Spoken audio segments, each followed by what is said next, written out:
담았습니다.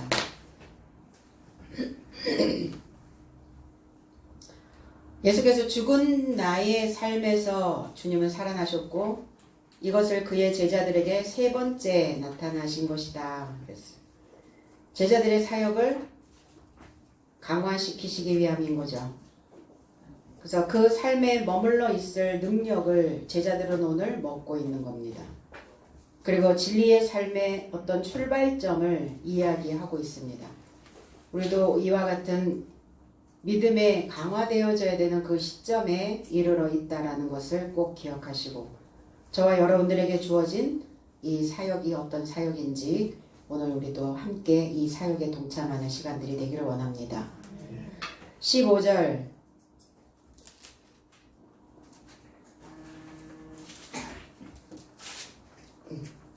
저희가 조반 먹은 후에 예수께서 시몬 베드로에게 이르시되 요한의 아들 시몬아 내가 이 사람들보다 나를 더 사랑하느냐 하시니 가로되 주여 그러하이다 내가 주를 사랑하는 줄 주께서 아시나이다 가라사대 내 양을 먹이라 하시고 그랬어요.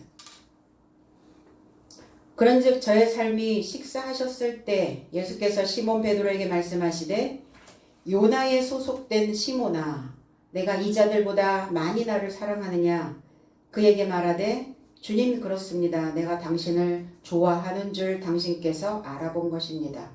그에게 말하되 나의 희생양을 먹여라. 주님의 몸을 식사하게 하셨고 주님의 몸은 결국 우리가 듣는 복음의 말씀이라는 겁니다. 이 복음의 말씀에 연결된 소식, 그 소식으로 만들어진 주님의 몸, 그 형체, 그것을 먹게 했죠.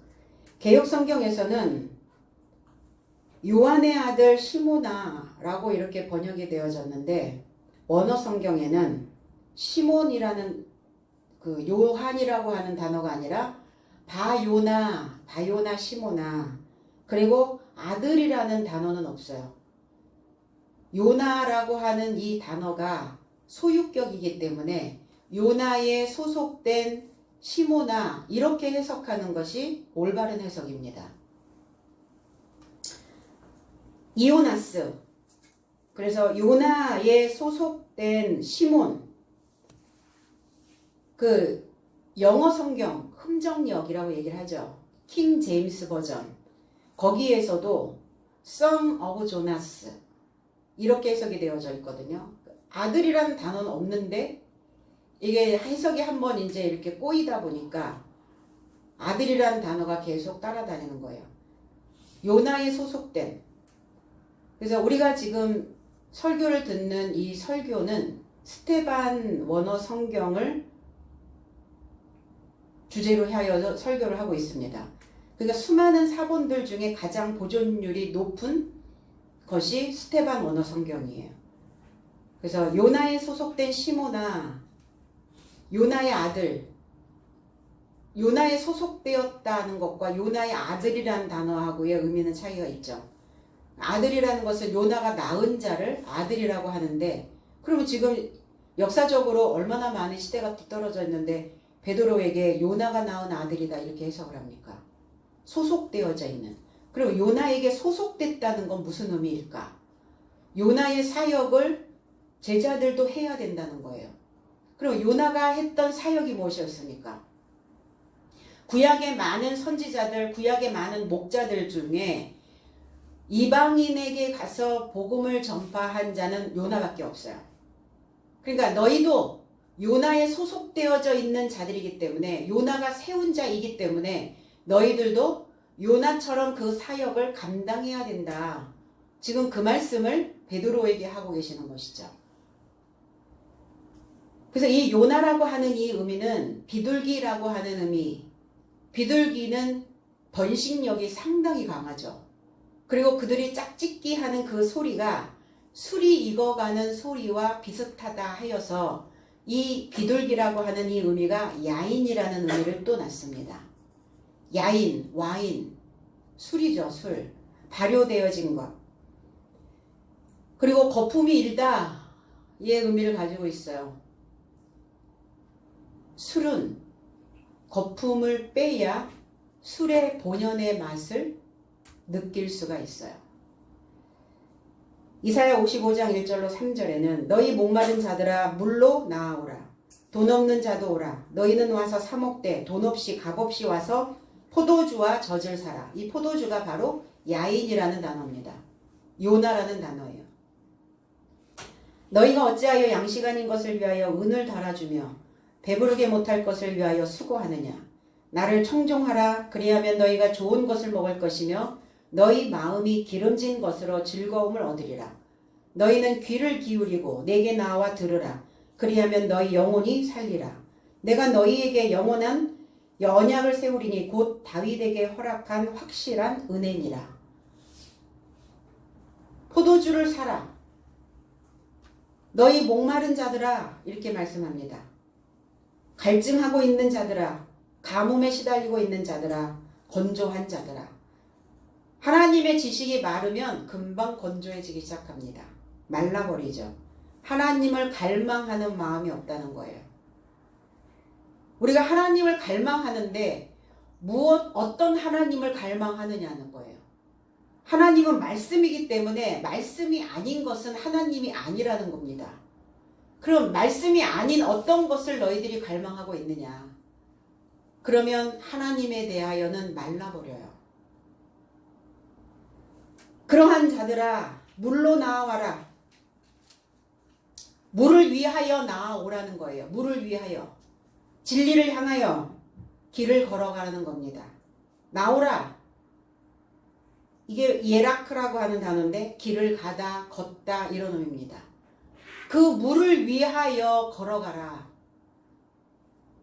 그리고 돈 없는 자도, 돈은 케세프라고 하는 은전을 이야기하고 있습니다.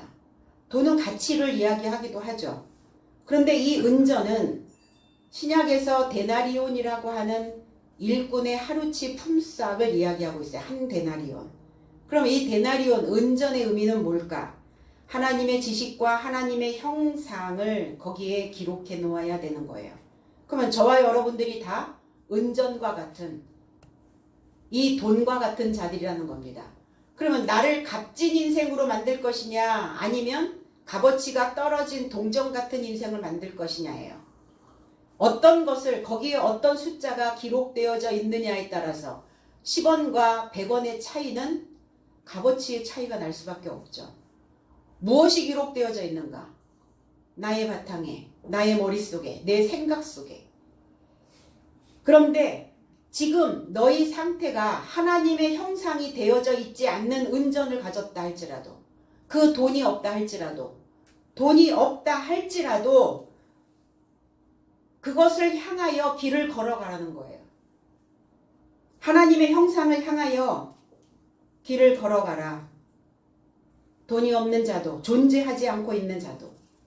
너희는 걸어와서 이것을 사 먹되 그랬어요. 사라, 사서 먹어라. 사다라고 하는 의미는 우리가 돈을 주고 사서 먹는 것도 의미이기는 하지만 하나님의 말씀을 사서 먹는다는 개념은 뭐냐면 깨트려 먹으라는 거예요. 깨트려서, 으스러뜨려서, 산산이 부서서. 호두를 먹으려면 깨트려서 먹어야 되죠. 산산이 부서서 그 껍질이 완전히 다 으스러져야 그 안에 있는 알맹이를 먹을 수 있어요. 그것을 사 먹다 이렇게 표현을 했어요. 성경에서는. 그렇게 먹으라는 거예요. 그렇게 사라는 거예요. 그래서 하나님의 말씀을 받으면 그 말씀을 조각내라는 거예요. 산산이 으스러뜨려서 그 안에 있는 의미들을 먹으라는 겁니다. 그리고 그 알맹이를 삼켜버려라. 돈 없이, 하나님의 형상 없이, 하나님의 지식 없이, 그리고 이것을 사 먹되 돈 없이 값 없이 와서, 그러니까 돈도 없고 값을 치르지 않아도 되고, 이거의 의미가 아니라 값을 이야기한다는 것은 뭐냐면 너희들을 내가 종으로 고용하지 않겠다는 거예요. 그러니까 종살이 하면서 종살이로 너희들의 삶을 만들어서 종으로 만들어서 그것을 먹게 하지 아니하시겠다는 거예요. 하나님의 형상이 지금 만들어지지 않았다 할지라도 그러나 그것을 향하여 걸어와서 깨트려서 먹고, 그리고 값없이, 그러나 너희들을 고용해서 노예로, 종으로 그렇게 하는 거 없이 그 포도주와 젖을 사라. 포도주, 야인이죠. 젖은 가장 최상의 기름진 지식을 이야기하고 있어요. 하나님의 젖을 의미하고 있습니다. 그런데 너희가 어찌하여 양식 아닌 것에, 떡이 아닌 것에, 말씀이 아닌 것을 위하여 은을 달아주며, 말씀이 아닌 것을 먹으면 이상한 형상이, 하나님의 말씀을 먹지 않으면 하나님의 형상이 아닌 다른 형상이 만들어져요. 다른 모양새가 되어진다는 겁니다. 그러니까 너희들이 어찌하여 하나님의 형상이 아닌 다른 것을 탐내고 있느냐, 그것을 갈망하고 있느냐. 그리고 거기에 은을 달아주며 그랬어요. 거기에 비중을 두지 말라는 거죠. 하나님의 형상의 말씀이 아닌 다른 것에 비중을 두지 말라. 그런데 비중을 두고 있다는 거죠. 그 백성들이. 그것으로는 배부르게 못할 것이며, 하나님의 지식이 아닌 것은 배부르지 않습니다. 만끽하지 않아요. 만족이 없어요. 잠시 얻을 수 있는 즐거움이에요. 나를 채워주는, 내 속을 채워주는 그 하나님의 영적인 지식은 아니라는 겁니다. 너희가 어찌하여 그것을 위하여 수고하느냐. 여기서 수고하다, 얘기야 라고 하는 이 단어는 기진맥진하다예요. 우리는 그동안 그 신앙생활 안에서 다 기진맥진해 왔어요. 피로감이 쌓여왔습니다. 숨이 차 올라왔어요. 그런데 그것을 어찌 하려고 하느냐. 나를 청종하라. 듣고 순종하라는 거예요. 말씀을 듣고 순종하라. 그러면 너희가 좋은 것을, 좋은 것, 토부. 좋은 것이 뭡니까? 창세기 1장 4절에는 그 빛이 하나님의 보시기에 좋았더라. 이 좋다라고 하는 이 단어는 형통하다라는 단어예요. 하나님이 보시기에 형통하였더라. 하나님이 보시기에 탐나는 인생이더라. 그러면 그 하나님이 보시기에 나는 탐나는 인생인가? 아니면 탐나지 않는가? 들어와도 나와도 상관없는 인생인가? 하나님의 모양새가 되어져야, 하나님의 형상이 만들어져야, 그래야 형통한 삶을 살 수 있다라는 겁니다. 너희가 그 형통한 것을 먹을 것이며 너희 마음이 기름진 것으로 즐거움을 얻으리라. 그 마음이 아니라 그 목숨이, 그 숨이, 그 숨쉬는 그 순간마다, 너희들의 그 호흡이 있을 때마다, 그래서 한숨 쉴 일 없다는 거예요. 한숨. 숨을 몰아 하시면 왜 몰아셔요? 뭐가 속에 답답하니까 한숨을 쉬거든요. 뭐가 얹혀 있으니까 한숨이 나온다는 겁니다. 그래서 형통한 것을 먹으면 너희의 숨이 고르게 될 것이다. 그리고 기름진 것으로, 하나님의 그 만족시킬 수 있는 그 비옥한 그 기름진 지식으로 우리의 삶의 유연성을, 부드러움을 얻게 될 것이다. 즐겁다라는 것은 뭡니까? 즐겁다, 기쁘다. 이거는 뭐가 내 마음에서 잘 작동이 되어지고 있다는 거예요. 근데 즐겁지가 못해. 뭐가 마음에서 뭐가 딱 고정되어져 있는 상태를 이야기하고 있죠. 유연한 사고, 그리고 그 땅이 비옥한 상태. 이것을 즐겁다라는 표현으로 이렇게 했어요. 그러려면 너희는 귀를 기울이고 그랬어요. 귀를 기울인다는 것은 귀를 넓게 펴라는 겁니다. 그리고 알아차리라는 거예요. 그래야 너희 영혼이, 너희 목숨이, 너희의 숨이, 너희의 목숨은 살 소망을 얻을 수 있다. 우리는 목숨의 구원을 위하여 신앙생활을 하고 있는 겁니다. 그러려면 이 목숨은 내가 살아낼 수 있는 소망을 가져야 되는 거예요. 살아낼 수 있는 소망을 가지려면 하나님께서 나에게 언약을 세워주셔야 해요. 그 언약이 뭐냐? 하나님과 동맹을 맺는 겁니다. 하나님과 연합되어지는 거예요. 그 영원한 하나님과 동맹 맺어졌던 그 삶을 다윗에게 허락한 은혜다. 다윗은 어떤 자입니까? 사랑으로 늘 속이 끓어 있었던 사람이에요. 하나님을 향한 갈망, 하나님을 향한 사랑. 그래서 큰 솥이 되어지는 거죠.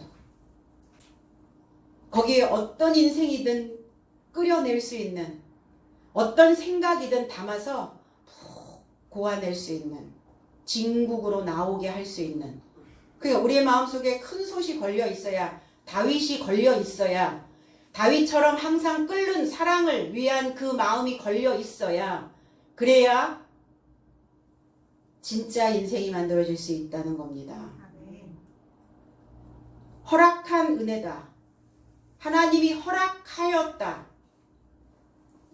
무엇을 허락하셨느냐? 오른쪽으로 갈 수 있도록. 하나님이 왼쪽으로 가도록도 허락하십니다.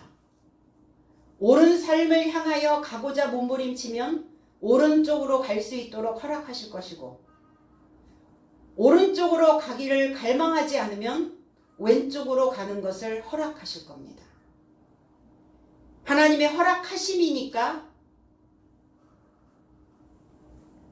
우리가 지금까지 양육되어질 수 있었던 거예요. 그것이 은혜다. 그것이 하나님께서 우리에게 주시는 자비이다. 주님은 베드로에게 네가 나를 아가파오 하느냐? 네가 나를 사랑하느냐? 이렇게 아가페적인 사랑으로 물어보십니다. 사랑이 뭐냐? 주님을 사랑한다는 것이 뭐냐? 하나님을 사랑한다는 것이 무엇이냐? 사랑하는 자들아, 요한일서 4장 7절로 8절에 사랑하는 자들아, 우리가 서로 사랑하자. 사랑은 하나님께 속한 것이니 사랑하는 자마다 하나님께로서 나서 하나님을 알고, 사랑하지 아니하는 자는 하나님을 알지 못하나니 이는 하나님은 사랑이시니라. 내가 하나님을 사랑한다는 것은 뭐냐? 하나님을 알아보는 거예요. 알아보셨나요? 눈치채셨어요? 내가 내 안에 있는, 내 속에 있는 그 열망이 하나님을 사랑하고 있다라는 것을, 나는 진정한 하나님을 아는 것으로, 그 아는 하나님을, 알고자 하는 하나님을 지금 열망하고 있는가? 그것에 목말라야 되거든요. 목마른 자들아, 그거에 목마른 자들아, 하나님을 아는 지식으로 채워지고자 목마른 자들아, 하나님을 아는 것이, 하나님을 안다는 것은 뭘까요? 내가 기도하면 하나님을 알아차리게 되나요? 내가 기도했더니 하나님은 어떤 하나님이라고 다 보여주셔요? 하나님은 말씀이라. 66권의 이 말씀 하나, 이 평생을 살면서, 우리가 평생 신앙생활 하면서 창세기서부터 계시록 이 말씀을 다 못 열어요. 이 말씀 66권 하나조차도 다 알지 못하면서 어떤 하나님을 내가 알고자, 어떤 하나님을, 무엇을 알고자, 하나님을 안다는 것은 기노스코라고 하는 하나님을 분석해내는 겁니다. 그리고 하나님에 대하여 말할 수 있어야 되는 거예요.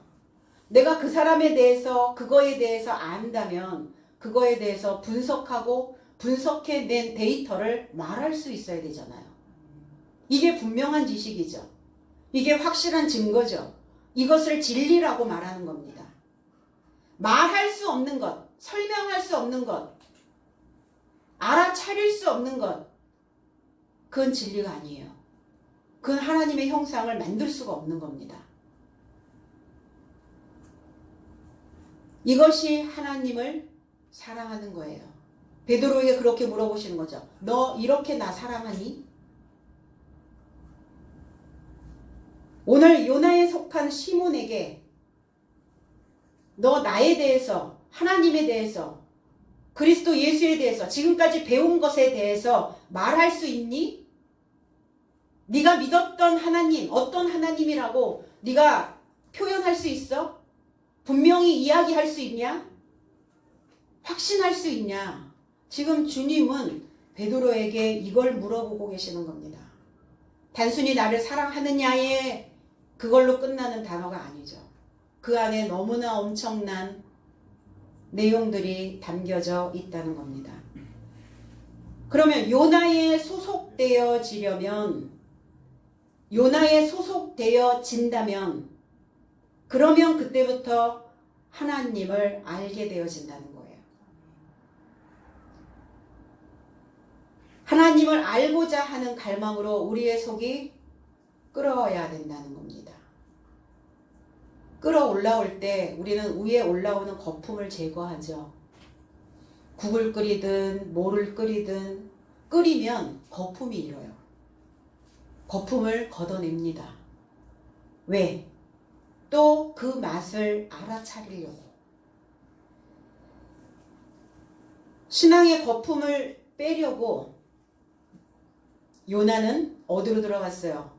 스올의 태 속으로 들어갑니다. 깊은 곳으로 들어가 버린 거예요. 도움이 없이는 나올 수 없는 곳입니다. 하나님의 그 손을 놀려주시지 않으면 나올 수 없는 그 태 속으로 들어가 버린 거예요. 그러니까 인생들은 한 번씩 거품 빼기 작업을 하시거든요. 한 번은 빼셔야 될 것 같아. 그 거품 빼느라고 보내신 거죠. 스올로. 가보니 어때요? 빠지던가요? 알아차린 자는 뺍니다. 누구 탓하지 않아요. 거품이 뭐예요? 허황된 것. 아무 맛도 없는 것. 그래서 거품이 제거된 요나의 소속이 되면 그때 비로소 귀가 넓어집니다. 스올, 샤알이라는 단어죠. 사울, 지하, 구덩이. 그러면 이 지하에 있는 자, 스올에 있는 자, 구덩이에 있는 자는 어떤 상태에 있느냐? 맨날 빌려요. 이것도 빌리고 저것도 빌리고 자기 게 없어. 맨날 빌려와. 맨날 빌려 쓰다가 끝나. 이게 스올이에요. 이게 지옥이에요. 내 거를 가지고 주인처럼 살아야 되는데 맨날 노예처럼 종처럼 빌려다가만 쓰는 거예요. 빌리는 것이 내 겁니까?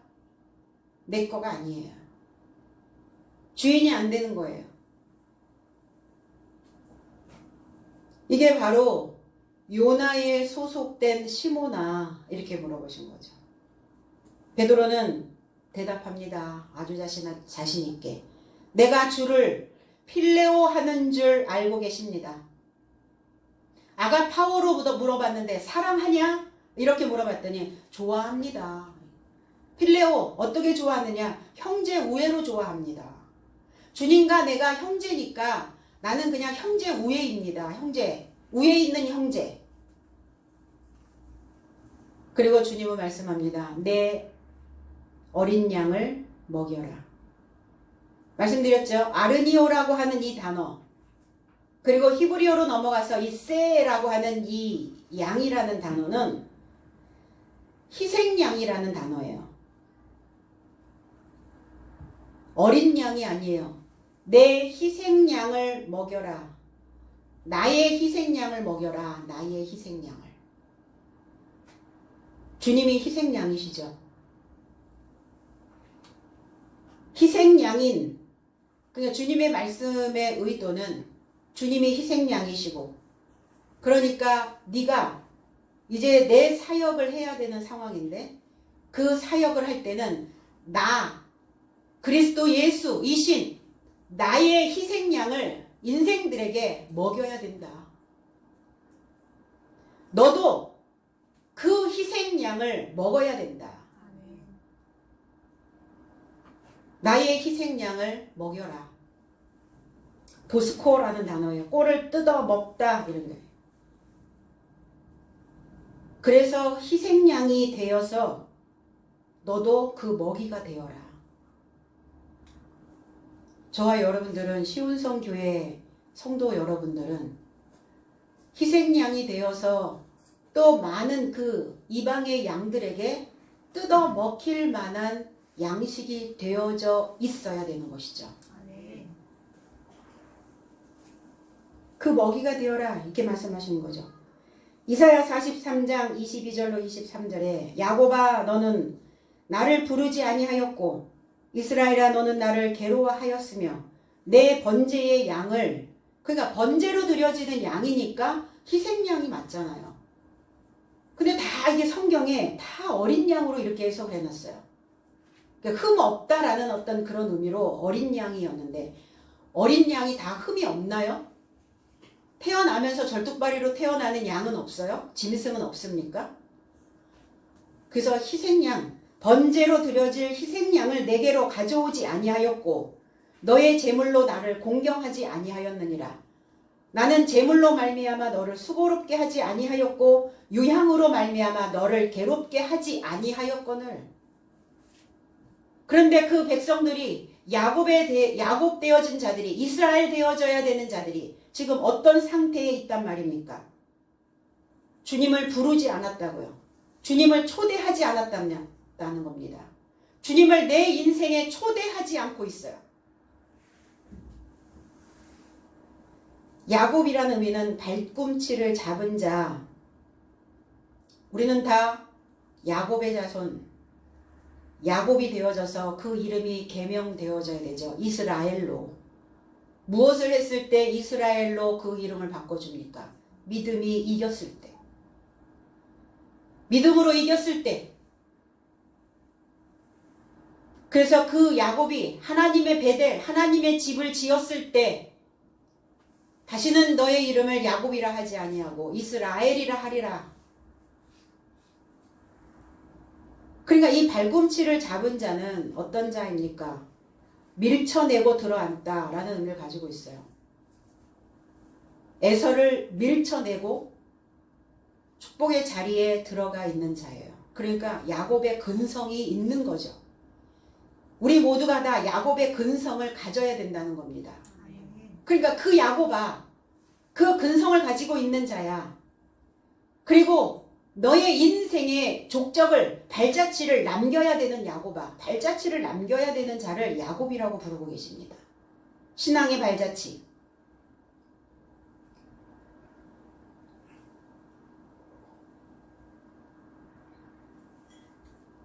그리고 맨 마지막 끝에 맨 끝에 보상받을 수 있는 자라고 말씀하는 거예요. 후미진 곳, 맨 끝에, 우리 신체의 맨 마지막 부분이죠. 그러니까 하나님이 맨 마지막 끝까지 견딘 자, 그러한 자에게 보상해 주신다는 거예요. 보상받을 자라. 부르지 않았다. 카라. 초대하지 않았다. 나를 향하여 말을 걸어오지 않았다는 거예요. 관계가 소원해지잖아요. 그러면 말을 안 걸어요. 사람도 그렇습니다. 사람하고의 관계도. 그러니까 하나님하고의 관계가 멀어져도 하나님한테 말을 걸지 않아요. 이거를 하나님은 나를 부르지 않았다, 나를 초대하지 않았다라고 이렇게 말씀합니다. 네가 나한테 말을 걸어주지 않았어.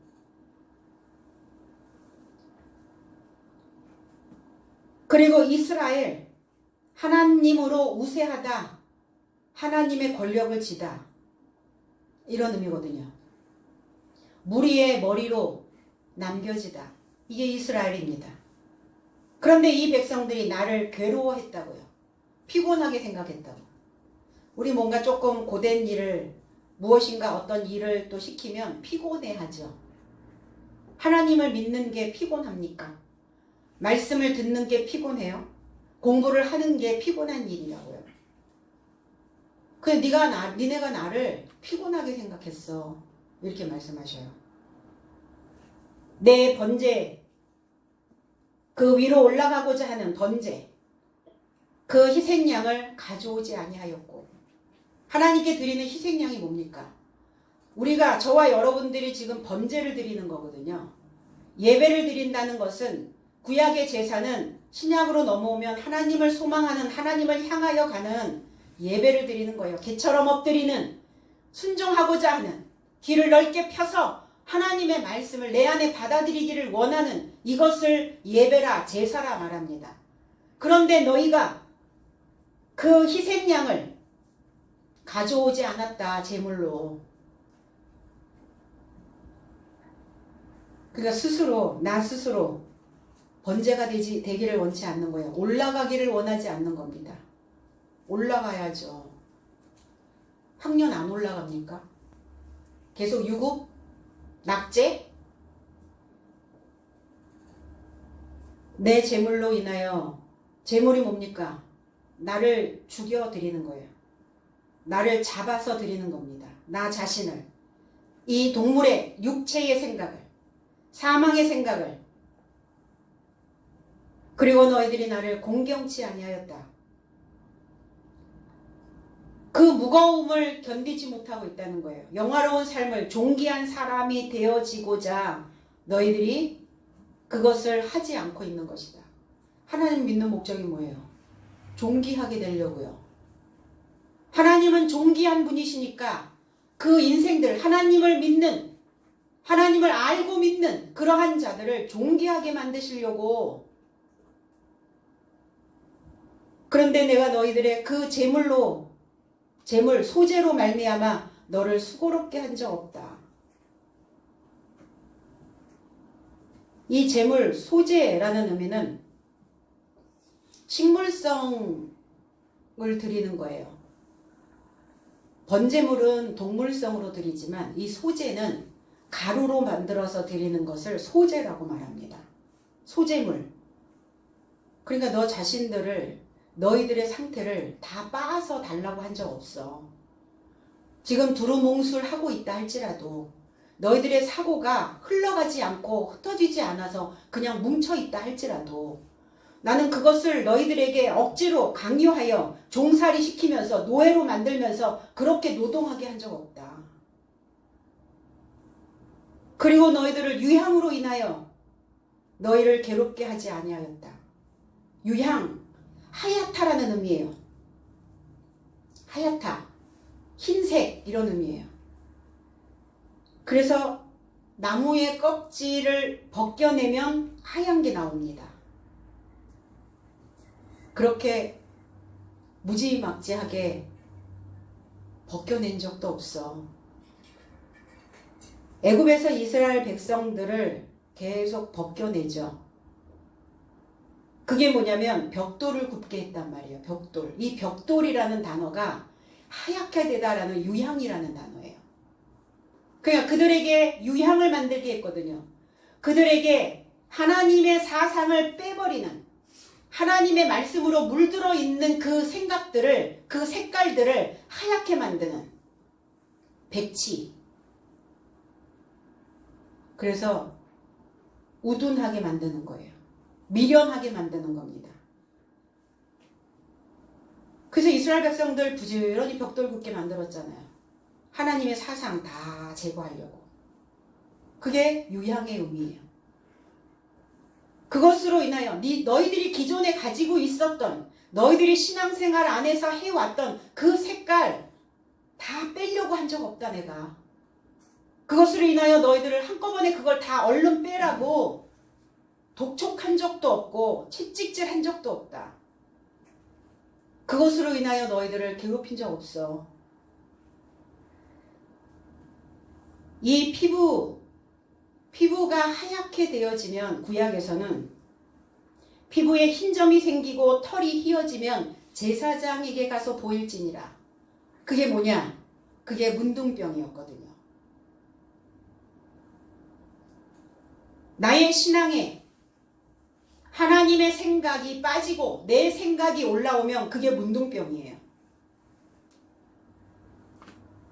색이 변하는 거예요. 살이 변하는 겁니다. 피부에 무엇인가가 돋아나기 시작하는 겁니다. 그러니까 말씀을 들어도 말씀을 먹어도 무감각하게 되어져 버리는 거예요. 말씀이 꽂히질 않는 겁니다.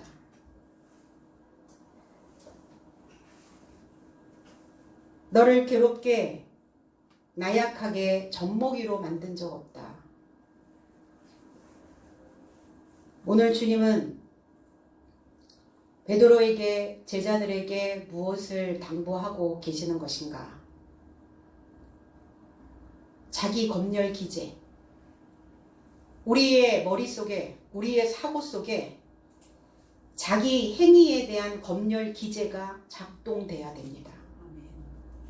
우리의 뇌에 나를 검열할 수 있는 이 검열 기제가 작동되어지지 않는 자를 백치라고 말하는 거예요. 백치아다다 아시죠? 네. 벗었는지 입었는지 헝클어졌는지 뭘 꽂고 다니는지 뭐가 묻었는지 안 보이는 거예요.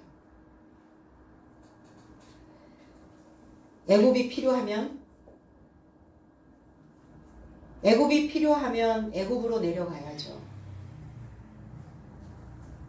그러나 굳이 내가 하나님이 원해서가 아닌데 내가 스스로 나 자신을 그렇게 가게 할 필요는 없습니다. 16절 또 두 번째 가라사대 요한의 아들 시몬아 내가 나를 사랑하느냐 하시니 가로되 주여 그러하여다 내가 주를 사랑하는 줄 주께서 하시나이다. 가라사대 내 양을 치라 하시고 그랬어. 내 양을 치라. 다시 두 번째 말씀하시되 요나에 소속된 시몬아 내가 나를 사랑하느냐. 그에게 말하되 주님 그렇습니다. 내가 당신을 형제 우애로 필레오 좋아하는 줄 당신께서 알고 계십니다. 그에게 말하되 내 양을 돌봐라. 이 돌보다 내 양을 치라. 이것은 포이마이노라는 단어. 목자로서 돌봐라. 나의 양을 목자로 돌봐라. 그러면 주님의 양은 누굽니까? 지금 현재 주님 앞에 있는 제자들이 주님의 양입니다. 그럼 베드로에게 말씀하셨으니까 요나에 소속된 시몬아 나의 양을 목자가 되어서 돌봐라. 그러면 스스로 저와 여러분들도 목자가 되어져서 나를 목양하셔야 된다고요. 여기 와서 전체적인 메시지를 듣고 그 메시지를 갖고 꼴을 먹죠. 그러면 그 꼴을 먹은 자는 목자가 되는 겁니다. 목동이 되어지는 거예요. 그럼 나에게 맡겨주신 양이 누굽니까? 물론 내 주변에 있는 사람들도 내 양일 수 있고 우선은 가장 먼저 돌봐야 되는 양은 자신이죠. 그러니까 주님은 베드로에게 목자로서 돌봐라. 네가 나의 양이다. 이렇게 말씀하고 계시는 거예요. 그래서 스스로를 돌보는 하나님의 양인 나를 그 양을 잘 돌보지 못했을 때 오는 하나님의 진노, 하나님의 체벌, 하나님을 믿지 않는 인생들도 그렇죠. 자기 자신을 잘 돌보지 못하면 어떻게 됩니까? 망가지잖아요. 병들잖아요. 그러니까 주님은 그걸 지금 신신당부하고 계시는 거예요. 그런데 내 양을 돌보려면 네가 목자가 돼야 돼. 목동이 돼야 돼. 그럼 목동이 되어진다는 것은 뭐냐? 어디에 가야 어떤 꼴이 있는지, 어떤 양식이 있는지, 먹을 만한 양식인지, 먹지 못할 만한 양식인지, 그래서 그 양에게 이것을 먹게 할 건지, 먹지 말게 할 것인지에 대한 분별력이 있어야 된다는 거예요. 들판에 나 있는 풀이라고 다 먹입니까? 독초도 있어요. 그러니까 지식이 없으면 이 머리가 백지가 되어지면 이 양을, 자신의 어떤 하나님의 양인 나를 뭘 먹여야 될지를 지금 분별을 못하고 있는 거예요. 당연히 독초를 먹으면 몸이 붓죠. 독한 게 들어가면 몸이 붓습니다. 뱀에 물리면 몸이 부어요. 인생도 그래요.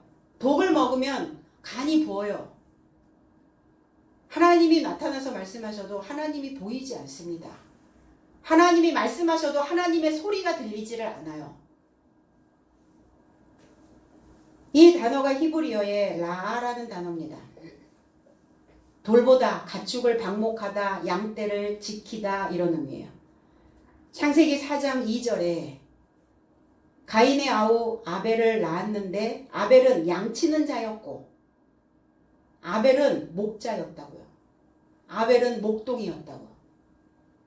자기 하나님이 주신 이 아벨이라고 하는 그 양을 목양하는 목자였다고요. 가인은 농사하는 자였더라. 아벨과 제물은 연락하셨고 가인과 제물은 연락하지 않으셨다. 아벨 포함, 가인 포함이에요. 드려진 제물이 아니에요. 아벨의 삶, 가인의 삶, 하나님께서 받으시느냐 받으시지 않느냐예요. 우리 속에 아벨과 가인이 있습니다. 그럼 아벨은 어떤 자입니까? 아벨은 자기 자신의 삶의 헛됨을 알았어요. 아벨이라는 이름 자체가 텅 비다, 덧없다, 공허하다, 헛되다.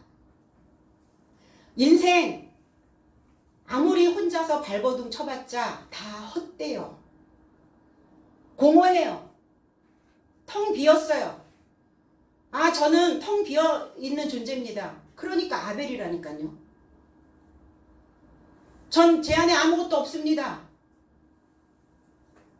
인생이 공허해요. 그것을 깨달은 자는, 그래서 철학자들은 그 공허한 인생을, 헛된 인생을, 덧없는 인생을 채우기 위한 지식을 탐구하기 시작했어요. 그게 철학자들이었어요.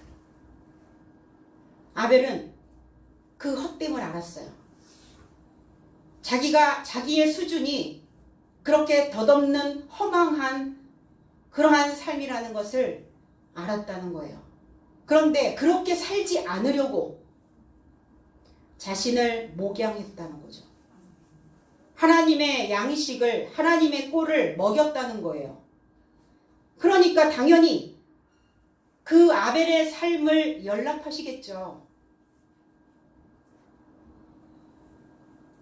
누가 언제 하나님께서 너 이거 부족하고 이거 부족하고 이거 부족하니까 다 체크리스트 보내셔가지고 이거 부족하니까 통과되지 않았어 이렇게 말씀하신 적 있나요? 과정을 보시는 거예요. 아벨의 과정. 비어있구나. 부족하구나. 그런데 덧없는 인생, 공허한 인생 한바탕 살아봤으니까 다시는 그 인생 되풀이리지 않으려고, 그러면 하나님의 말씀에 꼴을 먹이는 목자여야 되는구나. 가인은 어떤 자입니까? 가인은 농사하는 자였어요. 아담아 땅을 경작하는 자였더라. 아담아라고 하는 의미는 아담을 소망하다라는 뜻이에요. 그럼 아담을 소망한다는 것은 어떤 아담을 소망했겠어요? 메시아죠. 기름진 인생이죠. 하나님의 지식으로 풍부한 지식을 가지고 있는 둘째 아담으로 오실 그리스도 형상을 소망하는 그 일을 해야 되는데, 그 아담으로 나도 가고 싶은 그 열망을 가지고 내 마음의 바탕을 경작해야 되는데 소망하지 않았다고요. 아담을 소망하지 않았다고요. 가인은. 당연히 가인과 그가 드린 그 제물은 받으시지 않으셨어요.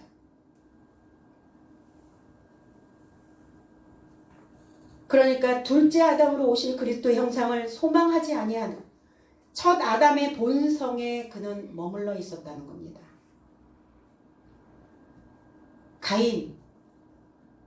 고착이라는 뜻이에요. 그리고 음악적인 가락을 내다 이런 의미입니다. 자신의 삶에서 들리는 풍악에 맞춰 흔들린 삶으로 고착되었다고요. 그러니까 늘 주기적으로 흔들리는 인생들이 있어요. 습관처럼 흔들리는 사람. 이게 가인이에요. 그 생각이 고착되어져 있다고요. 내 속에서 들리는 가락이 뭡니까? 내 속에서 어떠한 그 소리가 들려요. 어떤 음이 들립니까? 어떤 가락을 타고 계속 내가 흔들립니까?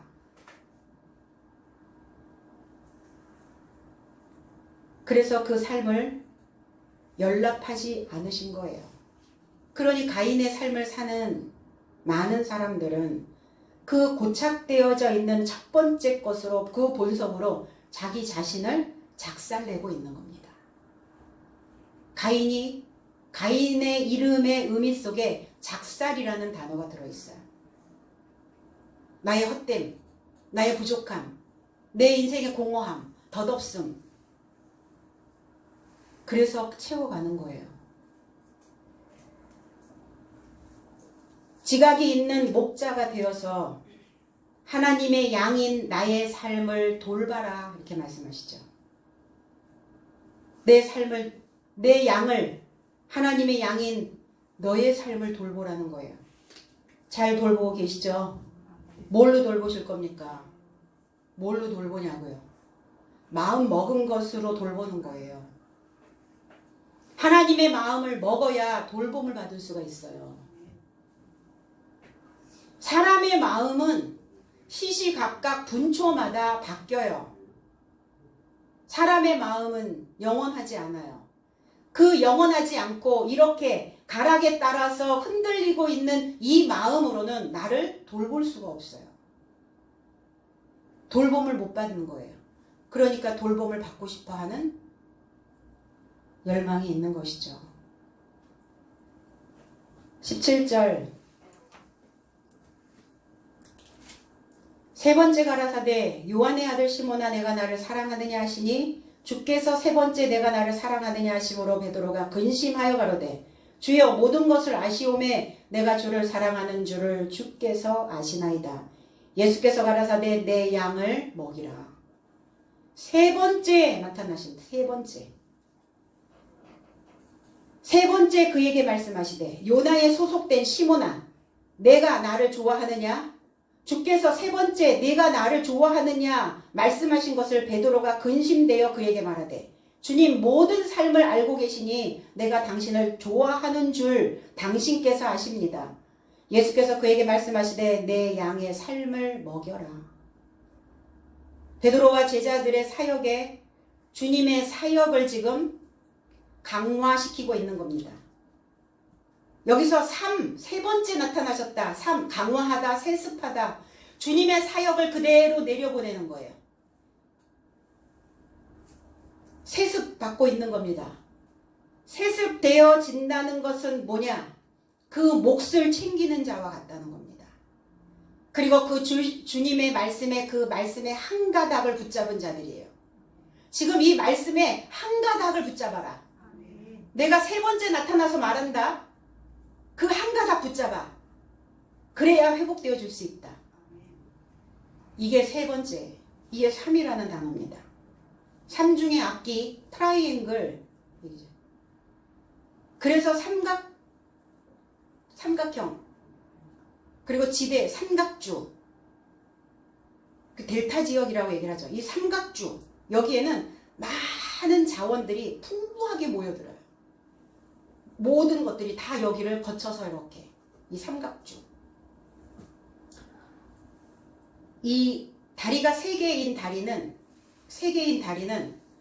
아무리 비탈이 젖든 평지가 됐든 구부러졌든 딱 서요.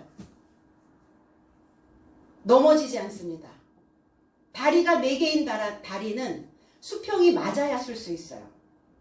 그런데 삼각형은 어디든 서요. 그래서 내가 4번째 나타났다, 5번째 나타났다 성경에 아무 없어요. 3번째 나타나셔서 말씀하신다. 거기까지만 하셔요. 그렇죠. 그러니까 서야 된다. 자빠지지 말고 몰팍 깨지지 말고.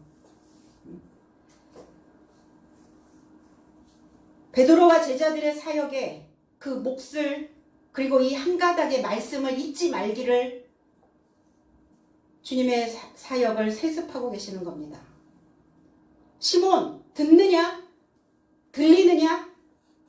네가 정녕 나를 형제로 좋아하느냐?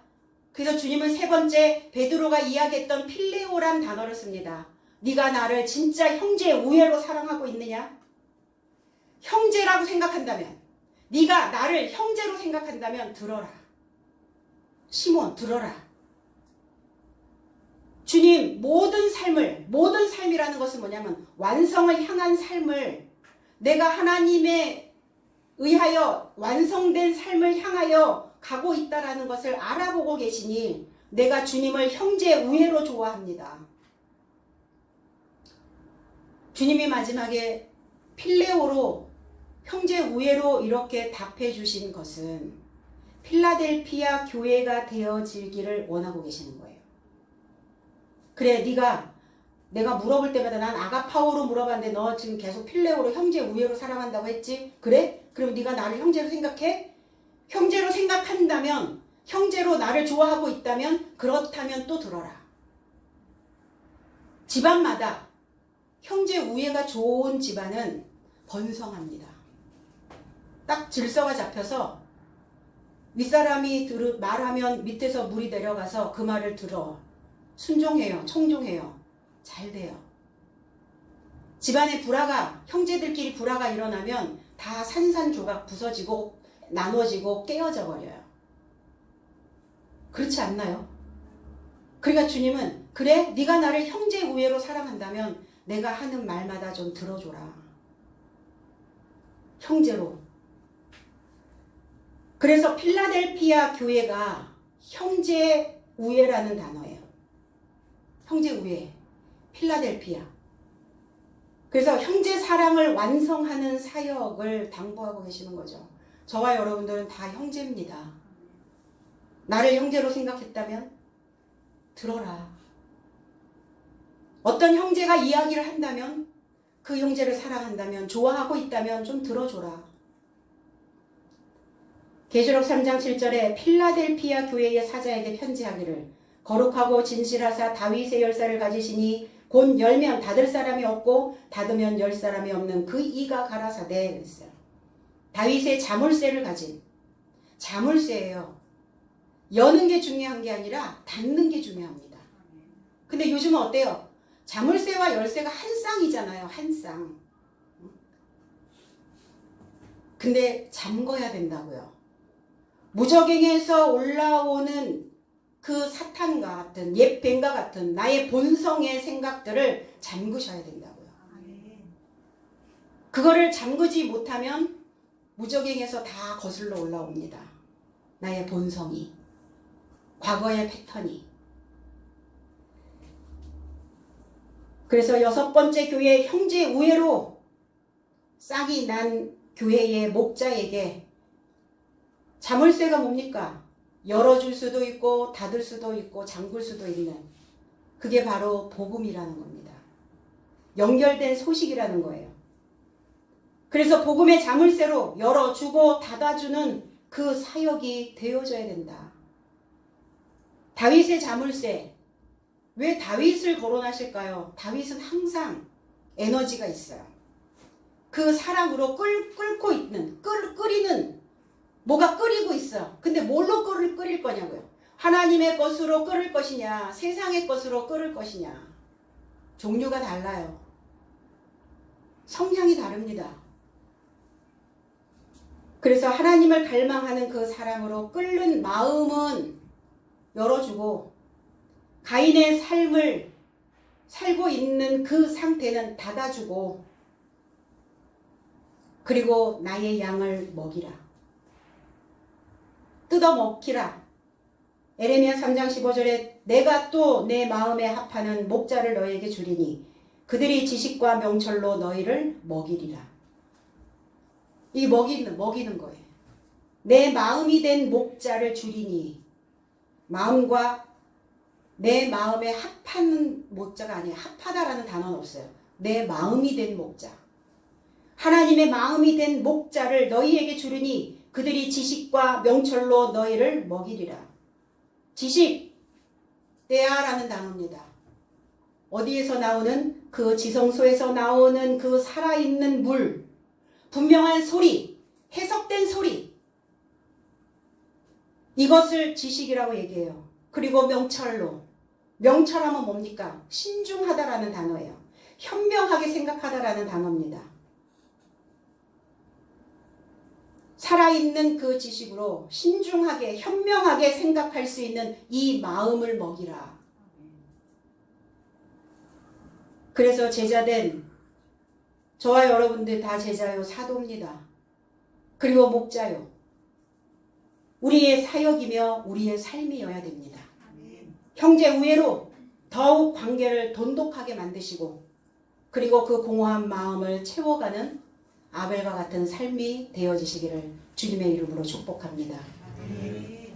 기도하겠습니다.